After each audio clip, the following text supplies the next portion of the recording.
At this time, we'll continue with our regional employment and industry trends portion of the agenda of the program this morning. It's my pleasure to introduce Mr. Karl Zurl. Karl Zurl is the Southeast Regional Operations Director of NCWorks.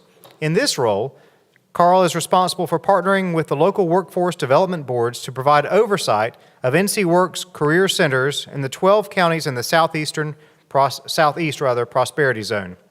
Management of the division's workforce solutions staff, providing labor exchange and veteran support services, participation in the creation of regional workforce development strategies, and supporting economic development activities. Mr. Zurl has spent 30 years working in the technology industry, including 30 years at Cisco Systems in Research Triangle Park, and most recently as the Senior Director of Human Resources for the Americas, where he supported a $24 billion business with 7,000 employees in 24 countries. At this time, ladies and gentlemen, please welcome Mr. Karl Zurl.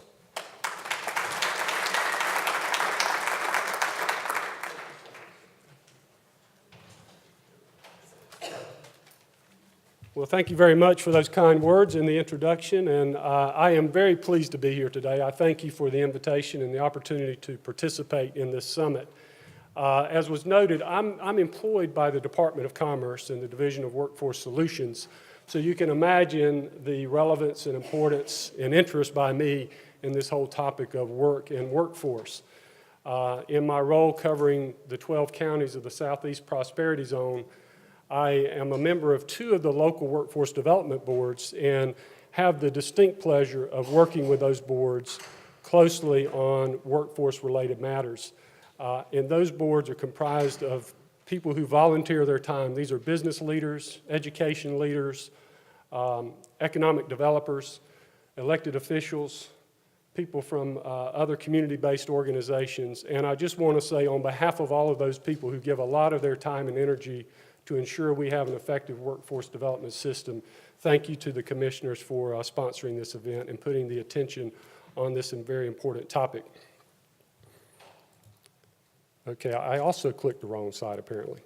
So what I want to do for the next 15 or 20 minutes is talk a little bit about these 6 particular trends in North Carolina's economy and how they relate to workforce. These trends are things that are having a direct impact on our workforce both today and in the future. And what I want to do is talk about this from a state level, but also where possible, drill that down and show the implications and the connection point at the regional level, as well as directly into the Onslow County area as well. The first trend is around North Carolina's economic expansion, and we heard Dr. Jones talk a bit about the growth in the economy in North Carolina, and although it's not as robust as we would hope for it to be, we are seeing very positive implications from the growth that has occurred. The unemployment rate is down. When you look at the unemployment rate across the state from January of 2010 to January 2015, it is down 6 full percentage points.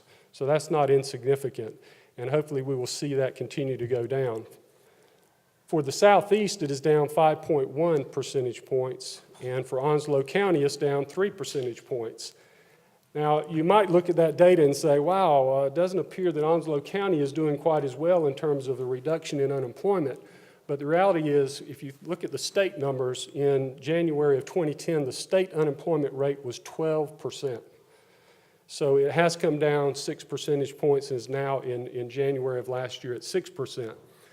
However, fortunately, Onslow County, as Dr. Jones mentioned earlier, the unemployment rate never quite reached that level in Onslow County, and it was at 8.9% in January of 2010, and with that 3 percentage point improvement is now at 5.9%, so is slightly better than the state average overall. Of course, this is translating into more people working, which is a very positive trend. Almost 408,000 more residents are employed in the state than were in 2010. That's almost 28,000 in the Southeast and 3,100 in Onslow County. Now, all of that's good news, and we want to acknowledge that, and it's welcome good news, but we also have to acknowledge that the unemployment rate still isn't back to pre-recession levels. So if you look at the numbers, while The rate was 5.1% in January of 2007 before the recession. It is currently at around 6% at the state level, and you can also see the levels for the Southeast and the county as a whole. I think what the graph represents is that, much like Dr. Jones shared, this recession, it is just taking much longer for those jobs to return than some of the past recessions, and hopefully we'll continue to see a very positive trend as we go forward. The second trend is around labor participation rate, and the labor participation rate in North Carolina has continued to decline and is declining at a pace that is quite a bit faster than the nation as a whole. Our labor participation rate in the state peaked in 1989. It was about 69% at that point in time, and has pretty steadily come down. In January of last year was around 60%. And you might say, well, why is that? What are the drivers of that? And certainly, key components of that can be found in the demographics. Without a doubt, we're seeing the aging of our population. You can see by the graph there that the 55 and older population has grown from 24.5% in 2009 to 27% in 2014, and is projected to be as much as 29% or greater by 2019. Now, I have to say that as of last year, I became one of those dash marks going up and to the right. So I don't usually think of myself as a dash, but I now fall in that category of the 55 and older. And we're also seeing, though, a corresponding decrease in that 35 to 54-year-old. And that is the kind of the core age group in which most people are making hay in terms of their earnings potential from an age perspective. Another driving factor in the demographics is we are seeing more retirees. Now, some of that is driven by folks who have lived and worked in this state for a long time, but have reached retirement age. But as we know, this is also a very attractive state for retirees, so there are many other individuals who are moving to the state and choosing to retire here because of the advantages we have as a state from a retiree's perspective. Another factor is that youth are choosing school over work. So rather than entering the workforce, many more youth are choosing to stay in school. Certainly a positive trend. I submit probably a portion of that is because with the recession, there were less jobs available for many of those youth, so they chose to stay in school. And as we will talk a little bit further in a few minutes, hopefully we will see the advantages of those youth continuing their education as we look at further trends. The third trend is the industry shift in employment. More and more and more, we're seeing that North Carolina is becoming a service delivering economy, and that's where most of our jobs are. You can see, and was referenced earlier, the decline in manufacturing jobs. Certainly that's been a contributing factor to this. And at the same time, we're seeing a lot of growth in more service delivering jobs in healthcare and social assistance, accommodation and food service, education services, and others. To put a little finer point on this and provide some more context, in 2000 in North Carolina, 70% of the jobs were service delivery. And by 2014, it was 81.5%. So that is continuing to shift. If you look at that from a Southeast perspective, it was 76.8% in 2000, going to 85.6% in 2014. And in Onslow County, it was 84% in 2000, and by 2014 was 90%. So without a doubt, this area, this county is essentially almost totally a service delivery economy where the jobs are. Now, another trend that we're seeing is that more and more there are demands on workers to achieve higher levels of education. The minimum education requirements for jobs is increasing, and a lot of that is because of the items that were discussed previously by Dr. Jones as things are shifting. And what this graph shows is that occupations that are requiring some level of post-secondary education are growing faster than those jobs requiring only high school or less. I think it's important, though, to call out here that we shouldn't over-rotate, and the message to every student shouldn't be, you need to go get a college degree. Certainly that's important, and there will be those who will pursue that path. But there are many students who do not have that interest, or in some cases the aptitude for a college degree. For others, they may not have the financial capability to pursue that degree, at least immediately. And there are many other paths to take. There are great careers where you can earn a very good living with credentials that are something less than a college degree, but something more than a high school diploma. Particularly those that will pursue credentials, industry-recognized credentials that might be in areas like the trades, be it electrician, HVAC, welding, and the like. Also in areas like IT, where networking certifications with companies like Cisco and others provide many great opportunities as well, and there are also certification opportunities in healthcare. So I think it's a blend of people finding shorter-term educational opportunities, something less than college, combined with those associate degrees as well as four-year degrees that would be the ideal mix.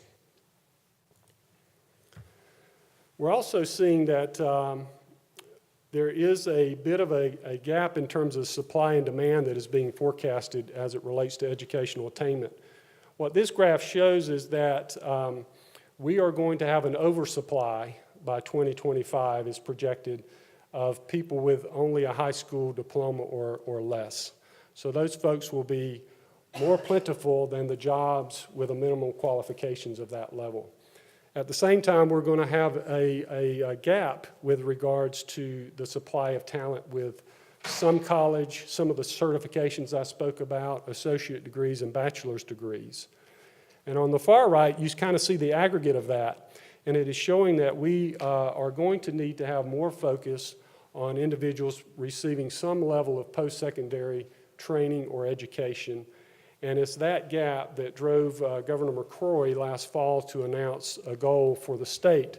And that was that we wanted to see all working age adults, or not all, 67% of working age adults having some level of post-secondary education credential, be it a degree, be it a certificate, or some other credential. And that by 2025 is a tall order, but I think it speaks to the importance of the workforce in having a economy that is, a vitality to the economy, one that provides sustainable employment, and certainly having a workforce that will attract businesses to come to the area, encourage businesses that are here to make further investments and expand.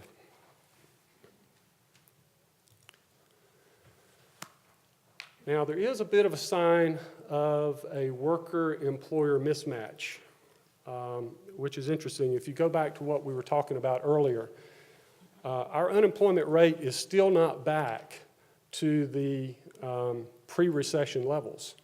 So we have a good number of people who are still looking for employment. We have others who are underemployed, and yet even in that environment, business leaders are telling us they're having a difficult time finding qualified talent. The Department of Commerce recently completed a survey, a needs survey with about 1,900 employers in all 100 counties of the state. And 39% of those employers are telling us that they had difficulty filling at least one job in the recent past.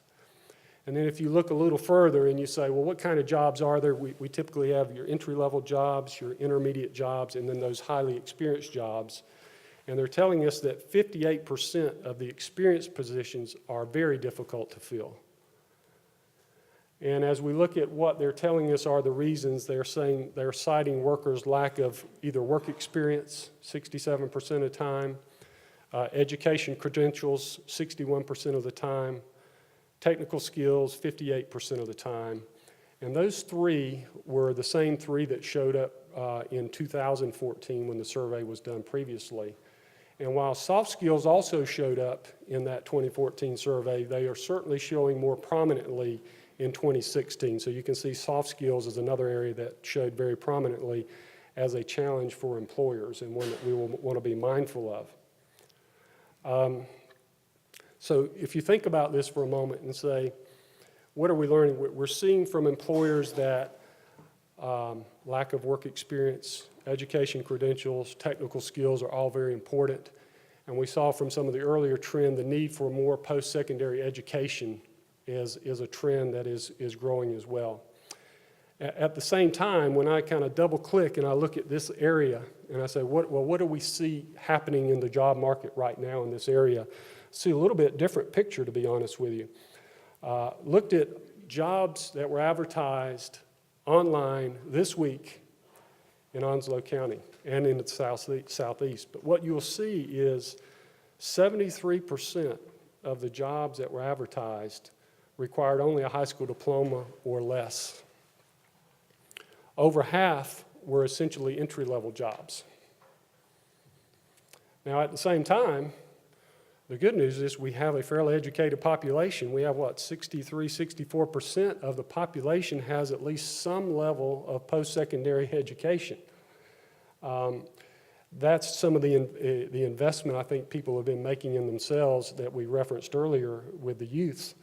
But with this high proportion of low education, low experience jobs, and a population with higher levels of education, it might suggest that we could see some challenges with people being underemployed because their skill sets and education are above the level of the jobs that are available. And or we may see some challenges in retaining employers in the county because they see themselves as having an education level that might be above what many of the jobs are. And certainly, as we just heard from the presentation on the military, we know we have a great pipeline of talent in our local community in the military, and those individuals have skills and they have talents that they want to bring to bear, and I think it's important that we have a economy and a set of job skills that can accommodate more of those. And in fact, to the point of retaining workers, the data does show indeed that Onslow County is a net exporter of workers. This shows that there are about 24,000 people that both live and work in Onslow County. There are another 14,000 that live outside but work inside Onslow County. And there are 20,000 that live in Onslow County but work outside the county. Now, I wouldn't presume that that's just all bad news. There's nothing wrong with the fact if someone chooses to live in Onslow County and they work in Craven County or New Hanover County or somewhere else, nor is it bad that someone chooses to live in Duplin or Carteret and work in Onslow County. But I do think it at least should pose a question for us, which is, do we have the diversity of the kinds of jobs we want in this county and in this region to sustain good paying jobs, to accommodate the skill sets that are available and the kinds of jobs that people want to have? The last trend I want to speak about is the impact of automation, and again, Dr. Jones touched on this, but he referenced the study that was done, and Dr. Walden with NC State took the results from that larger study and started looking at the impact of automation on jobs within North Carolina. So he looked at job categories where we employed at least 10,000 individuals in the state, and that there was a greater than 70% likelihood of elimination of that type of work due to automation. So when you look at those two components, there were 39 job categories identified across the state that met those two requirements. And these represent almost 1.3 million jobs and almost $40 billion in total wages.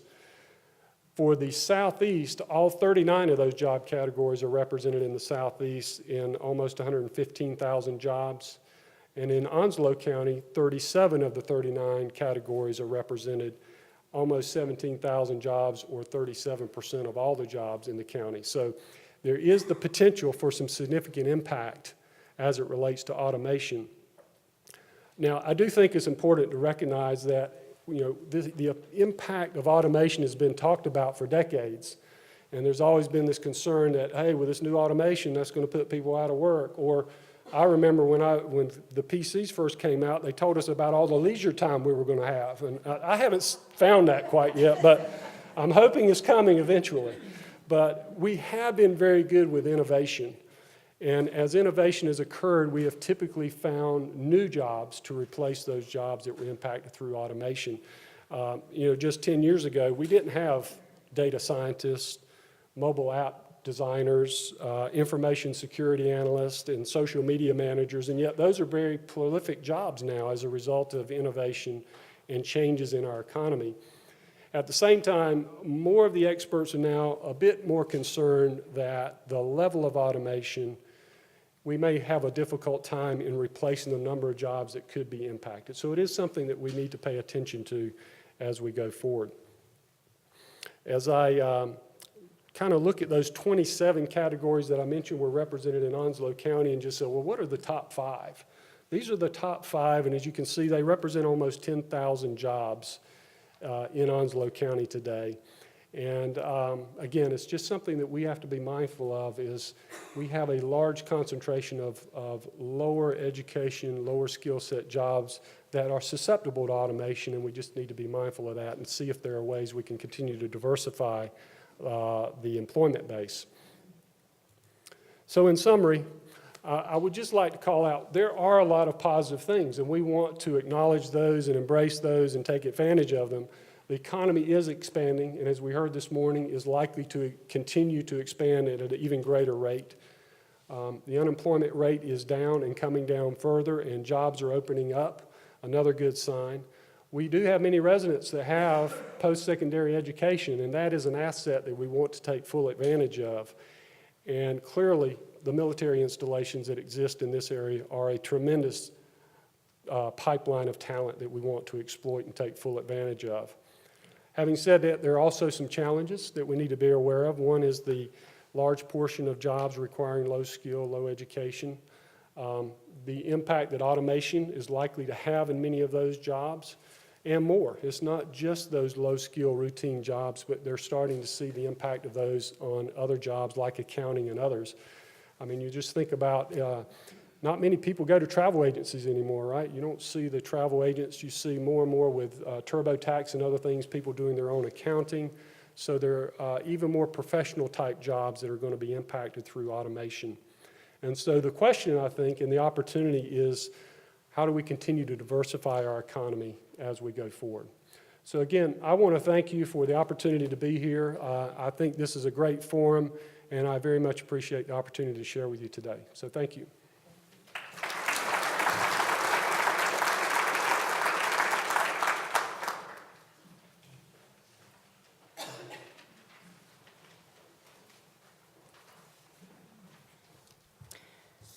Our last speaker under the area of regional employment industry trends is Ms. Kathy Howard. Kathy Howard serves as Vice President of the NCEast Alliance.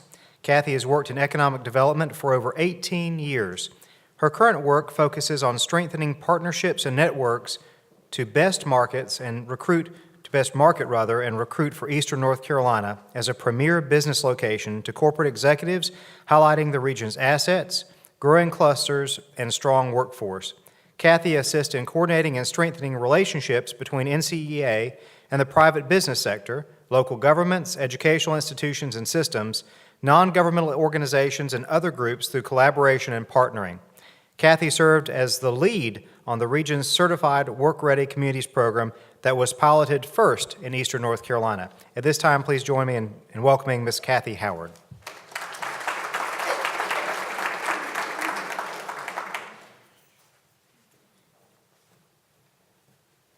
Okay, I'll see if I can get the button right first time.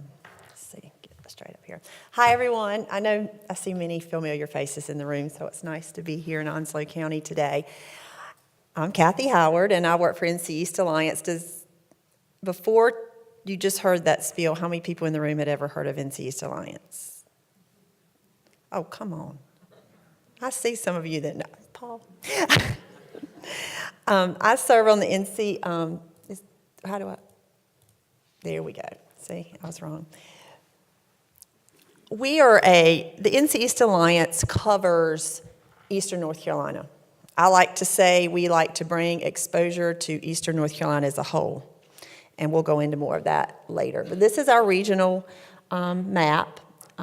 We promote Eastern North Carolina, I think, well. We also promote Eastern North Carolina because we know we're the ones that are going to have to promote us ourselves. So we are a public-private, not-for-profit organization. We're housed in Greenville, and we have a really northeast office, small remote office in Eaton. We serve 26 counties in eastern North Carolina, and we like to say we sit on the fringe of the Research Triangle, and we go all the way to the Atlantic coast, and we provide community capacity building and assist companies in relocation, and a lot goes into that. And I kind of get passionate about the workforce side, so I think that's why I was asked here today. But we focused on state and regional economy and workforce and what's going on in that. And I could talk about some of that too, but what I'm going to talk about is companies and what I'm seeing and what we're seeing in Eastern North Carolina and what we need to do to market and promote Eastern North Carolina as a business destination. This is our mission. I've talked a little bit about that, but I'm going to focus on a couple of these. We have a fairly small staff for the region we cover, but we're pretty proud of how we diversify our skills and get out there in front of people. Okay, so these are the two main things we do in our office and to serve counties like Onslow County. We work to create growth, and we work to build capacity. Many of you in the room on the building capacity side, I've worked with one-on-one, whether it be the K-12 educators in our region, community colleges, the workforce development boards, the economic developers, bringing them all together and talking about, not just talking about what we need to do, but doing it. So we know in Eastern North Carolina, like I said, we need to promote ourselves. So we want to bring exposure to companies in Eastern North Carolina. About 8 or 9 years ago, we realized that we can't just go out there and market us as a great place to live. Now, everybody says they have a great place to live, so that's not going to get businesses to your community. We got to find out what our assets are and where our gaps are. And we found out what our gaps were, and we found out how we need to do that. And a lot of your partners are in the room here that came together with our Workforce Innovation Network, and others are going to talk about a little bit more about that later, but that was one of our building capacity sides. So the creating growth side is how we brand and market Eastern North Carolina as a business destination. So this is really hard to see but on the screen. But we have so many partners that we partner together, I just mentioned. We have our Workforce Innovation Network, I mentioned, our economic developers. We work closely with Sheila Knight and Dan Oliver here in Onslow County, and their counterparts all over the region. We actually meet monthly, talk about projects, trends we're seeing, what they suggest in marketing, what we're doing in marketing, and participation in those marketing events to draw attention to us and bring clients to Eastern North Carolina. Paul Buchanan here, that serves on your county commissioners, is actually our chair of the NCEast Alliance Public-Private Board. He supports Onslow County very well. Okay, what does this mean? What does it mean when we are building capacity or we're building growth? That includes recruitment, marketing, branding Eastern North Carolina, capacity building, improving labor skills. And I'm by far not the person that's improving labor skills in Eastern North Carolina. There are many of you in the room, and there are many of our partners. And what we want to do is bring them all together. And I think Eastern North Carolina stands up in the rest of the state and have done that and showing that we can do that. Like I said, about 9 years ago, we stepped up and said, look, we got to shine. This is the number one reason companies locate to our region. We as economic developers have to make sure we're building that gap with workforce developers. And I think we've built some programs, and we've been awarded for those, and I'll go into those in a minute. Okay, so what's important to companies that are looking, and what kind of questions do they ask? Why do they make decisions, and who are they talking to? Okay, so trends. In the last year, 2 years, I've seen it's shifted a little. Logistics has become a critical factor for companies because it's one of their overall cost of doing business in Eastern North Carolina. In the U.S. So many of the companies we're talking to, many of which are international. Recently, we've had a South African client in the region, and we've had an Australian client in the region. They know where North Carolina is. A lot of people might not. So how do we tell them where Eastern North Carolina is and how they're going to get their goods and services? One of our major benefits are the ports in North Carolina as well as the Norfolk Port. It is one of our largest benefits in Eastern North Carolina to grow international companies. Talent, that's why we're here today. Talent is still one of the top questions we get. They cannot locate in a region without knowing that there's workers to do the job. So we're doing a good job in Eastern North Carolina and North Carolina in building those partnerships, building those training programs, those education from pathways up through middle school, up through community college and universities, and having those people actually talk to each other and talk to economic developers to see what's coming. A certified site, many of you may not know what a certified site is. It's a site that's ready, infrastructure ready, has the infrastructure needed for certain types of project. It's important. It's not the end-all, be-all, though. Incentives are very important. We all know that. We compete highly with South Carolina, Virginia, Georgia, Tennessee on that. They really give a lot away in their state. But at the end of the day, it's not going to determine the winner, but it's going to get you to the table. So if you're not a part of a big metro, in Eastern North Carolina, I like to call ourselves a big metro ourselves. But if you're not a part of a big metro, it's very important that you become a part of and brand yourself as a region. And this is the same in Wake County. Wake County doesn't necessarily brand themselves as just within the borders of Wake County. As Karl showed us earlier, people do not only live where they work. I know it's hard to see, but that's what was great about our Workforce Innovation Network, and Tammy will agree, that crossing county lines was the most positive partnerships we built. Companies don't see they want to be in a certain county necessarily. They want to see what's around you because there's not a wall up there. So it's very important to understand your regional brand and what's around you. And that's why it's so important. And Sheila's so active in our state and community and economic development and sees what's going on around us and what we really can recruit. So how do we brand? And this is where it's going to. We brand by cluster in many of the jobs that we've heard about today. We focus on what are our benefits in Eastern North Carolina? What do we already have? What do we want to train for and what do we look for? We build a regional team approach. We have all of our economic developers at the table all the time. If they have a question, call me. They get way too many emails from me a day asking them questions about buildings or sites or what's coming down the pipe real estate-wise. We do direct outreach to companies, make phone calls.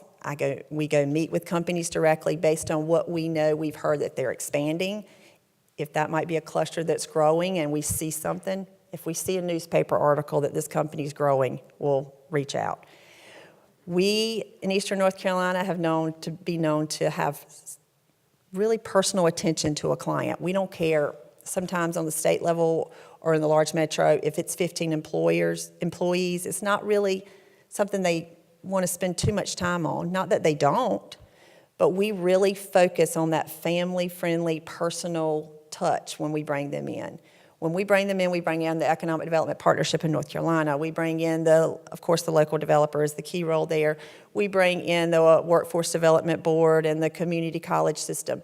We bring them all in on a regional level and give them all the attention they need. We actually have a client here this week that's actually visiting Onslow County this week, and they've seen that. So we're really excited about that approach, and we feel like that's what we need to do to continue to market successfully.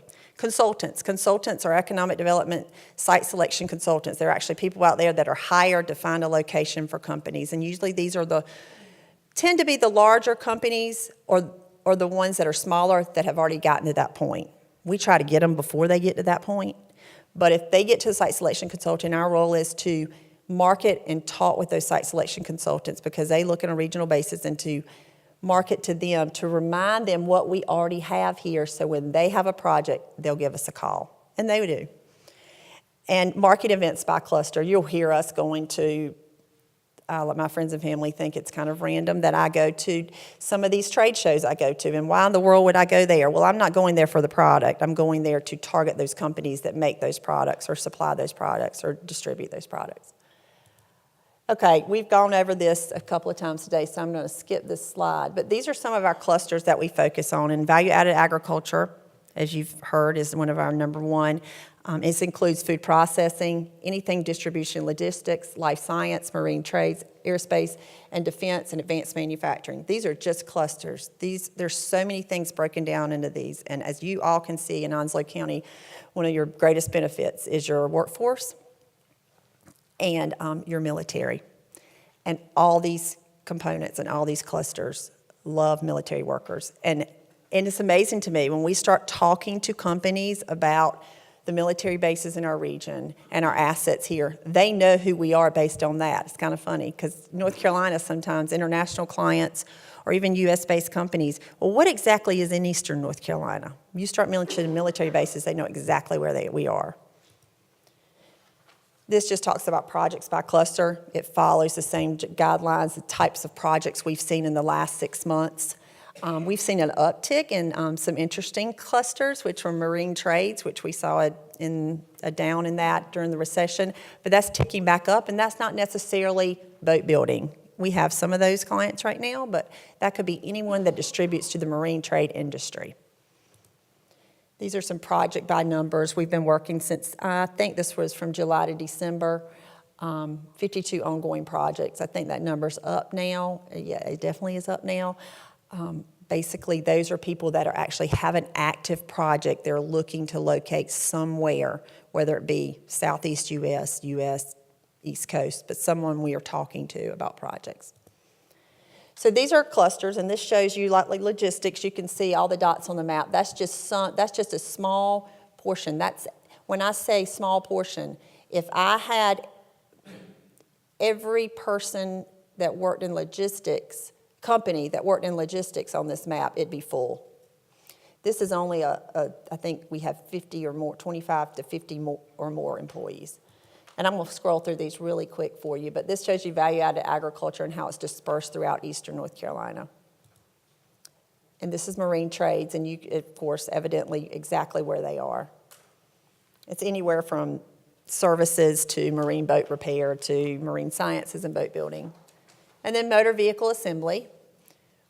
We participated in a automotive show back in the fall, and we were actually following up with many of those clients now. Actually, the one that's here this week is one of those follow-up visits. And so we're seeing a lot of uptick in that industry as well for supply. And machining. Machining is really important. Most of our clients that are advanced manufacturing clients or any type of high-skill manufacturing, they're always looking for someone that can do machining close by. So that's where the regional scope comes in as well. And aerospace. And this is not necessarily just airplane building facilities. This is anything that supplies to aerospace. And our life science cluster. This is manufacturing employment. We went over this earlier today, so I'm going to skip by this. But this is what we do, direct company engagement, and I talked to you about this. We also, not only the one-on-one meetings with companies, but the connections to existing industries. So we think it's a key role because our local economic developers have such a great relationship with their existing industries that when we come to the table with the economic developers, if they hear or see of something, or if their existing industries say, hey, I need this company, I need this type of company to supply to us, that can give us a heads up on, okay, this might be an easier sale. It's never an easy sale, but that helps us market. It's kind of marketing. You never know what kind of results you're going to get. But that's one of the ways one of our tricks in our bag. Engaging consultants, as I mentioned before. So we do this with our local developers or with us. We either do some outreach to consultants. We participate in the Economic Development Partnership of North Carolina events they may have with consultants, and we do some of our own events. Last fall, we hosted a consultant event, and we invited all of our economic developers and allies in to meet with site selection consultants to hear what they're seeing, the trends they're seeing, what they want, and how they want you to respond to clients. And so we went over building capacity as well, but these are some of the things that we're doing, we constantly actively do in our office. We have a regional chambers group. That's all of our chambers come together, and they create their own legislative agenda because they represent small to mid-sized businesses in their communities, and they're hearing the issues that are coming up. So they come together to meet. We do port and logistics improvement updates. We support those where needed as a regional group. New educational opportunities, anytime there's a training center that's coming online or something that needs to be supported, we see what benefits we have and how we can support that. Energy improvements, of course, our Workforce Innovation Network, and networks to improve all the workforce in Eastern North Carolina. Okay, I'm going to skip these because we've already done these right now. But this is our Workforce Innovation Network, and this is where I get a little excited too, because I'm probably the most excited economic developer that gets excited about workforce development. But we've had some exciting times in the last few years, and I'm really proud of Eastern North Carolina and how we're known in the community, but in the state.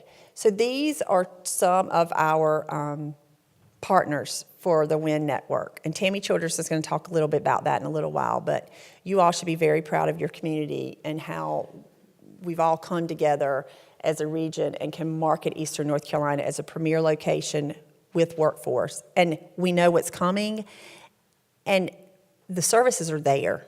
And I think we're doing a good job getting it out to the communities. So as it was mentioned earlier, the Work Ready Communities program, we were approached by a granting agency a few years ago because of our Workforce Innovation Network and said, hey, we want the Alliance to develop a pilot program for certified Work Ready communities. Well, what is that? Well, selfishly for me as an economic developer, it says I can say this community is a Work Ready certified community. Well, they don't know what that is usually, but it starts the conversation. Well, tell me more about that and what does that mean? And then I can market their workforce. And like I said, that's their number one seller. So we were approached and we developed this program in partnership with our workforce development partners, including our workforce development boards and many around the table, and what is now NCWorks and our community colleges. So the main component to the Work Ready Community Program, how many of you have heard of the the Career Readiness Certification? See, there, yes. So when we started this program, the numbers for career readiness certifications were low. We were one of now Eastern North Carolina's community colleges. As I tell my clients all the time, it's the number one community college system in the country. But we had a head start on this a little bit, but now we're really excelling compared to communities around the state and the country. But we brought together all these partners to the table, and we said, okay, this was before the Work Ready Communities program was developed, but we want to build capacity in the region. We want something to sell, and we want our workforce to sell. So we brought together all these partners, and I've talked about this, and I can go on and on about them. But initially, this was a pilot regional program, and we worked for a couple of years with many of you around the table, and we learned a lot, and we changed a lot, and we learned what worked, and we learned what we need to do, not only what people wanted to hear, and we learned where our gaps were and what we needed to do. But it was a collaborative effort, and private industry had a huge role in it. And thanks to those partnerships, we're still working with many of those private industries today on what their needs are and how we can help. The benefits to this, it gives us access into award communities that meet the goals of Work Ready communities. I can say at the table we have Work Ready certified community. It motivates rural county participation. Around the table, we have people from Onslow County. We have people from Jones County. There's a difference in the demographic there. However, we're all one region, and what happens in Jones County really does matter what happens in Onslow County. So we have to come together to build a partnership on workforce development. So when we sell our region to companies, they know that we already have that partnership, and those numbers are increasing because of that. We captured the lessons learned reports and evaluated it at the end, and we reported to the state. And we said to them, we want to have a statewide program. And the state saw that, and the NC Chamber has now housed that program under their system. I participated in the partnership, in the roundtable to on a monthly basis, went to Raleigh to say, okay, what do we need to do? How can this work? So with the community college person there, a Department of Public Instruction representative, a North Carolina Chamber, me, and the Workforce Development Boards at the table, this has become a statewide program, and proudly Onslow County has met those goals for regional and statewide participation. Okay, I've talked about military installations in North Carolina, and they are incredibly important to us when marketing companies because of the skills, and they've been talked about today, and we tout that all the time. NCEast is just one of another organizations kind of within our organizations that we started. It's now like the Workforce Innovation Network running great on its own. It's a private, it's worked with the NC Biotechnology Center and the SBTDC. And we've launched that and secured a fund manager for that. STEM centers, many of you have heard of NCEast in Eastern North Carolina. And that was an original grant that was written out of our office to, it's like the Work Ready Communities program. We knew what we wanted, but we didn't know how it would work. But we talked to the partners, we talked to what's needed, and we talked to companies, and we developed the NCEast program. So now we have 58 programs installed throughout the region. And you all should be very proud of what your K-12 educators have done here in Onslow County in their participation in that program. We're expanding that program, and it's nationally recognized now, and we're getting some national recognition from companies on that program as well. So I'm going to close by saying thank you. And there's a lot that goes into economic development. I'm sure you hear that from Sheila a lot, and it's a slow process, and you have to have a lot of patience and a tough skin. But the thing about it is it's all worthwhile in the end. But because of partners in workforce development, if communities were not like yours, were not working together as their education partners, as their economic developers, there's no way it would be successful. Because like I said, people don't move their company somewhere because they think it's a nice place to live. They want it to be, their bottom line has to be positive. And so that's what our goal is to bring companies, no matter size, to communities to show them what we have and market that phenomenal workforce that we have and we're getting and that we continue to strengthen. So thank you.